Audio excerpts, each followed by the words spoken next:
And this is my first time at your university, at Tel Aviv University, so I'm delighted to be here. We owe this really mostly to Daphne Barakela, to my friend. It was described as an invitation by Julia, however, if Daphne has ever invited you to do something. And thank you also to her for the especially cogent and compressed introduction about my work and her really truly exceptional grasp of its essence. To Toby, Mazel Tov on the progress of your wonderful program. And to Hannah Gaban, thank you for having me and for hosting this. And also to the Gender Studies program for co-hosting it. And to the second Daphne, thank you as well for all the organization, everything that goes into this. In 1976, which back in the dark ages, before actually most of you in the room were even born, was a time when many of us learned something that, many things that some of us have not yet forgotten, and the world hasn't been the same since. I refer here to, in general, the women's movement, and in particular, a book written by one woman named Marge Piercy, a novel it was, called Woman on the Edge of Time.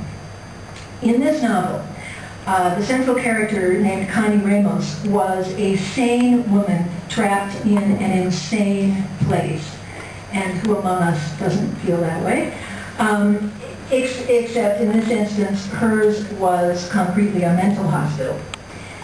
Through a neurological torture experiment that she had been abducted and put into, she kept being thrown into the future, except that there were two of them.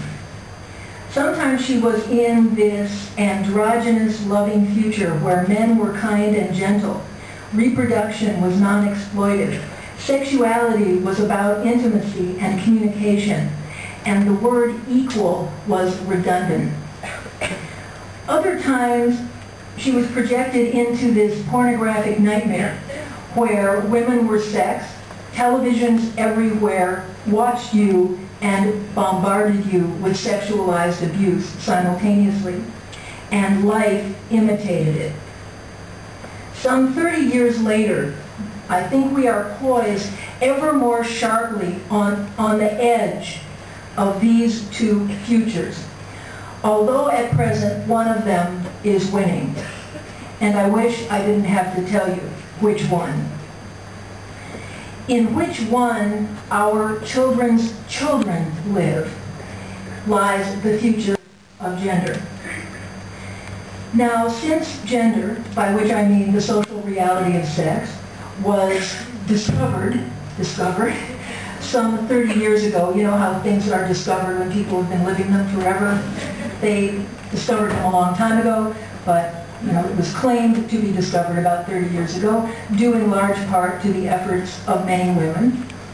This particular regularity of status, with half the population supreme and half the population subordinated, has actually been somewhat altered. The lives of some women, as a result, are better, although more so in some ways and in some places than others. That is, especially in developed countries and especially among economic and racial elites. There's been more improvement in that status in those areas and places.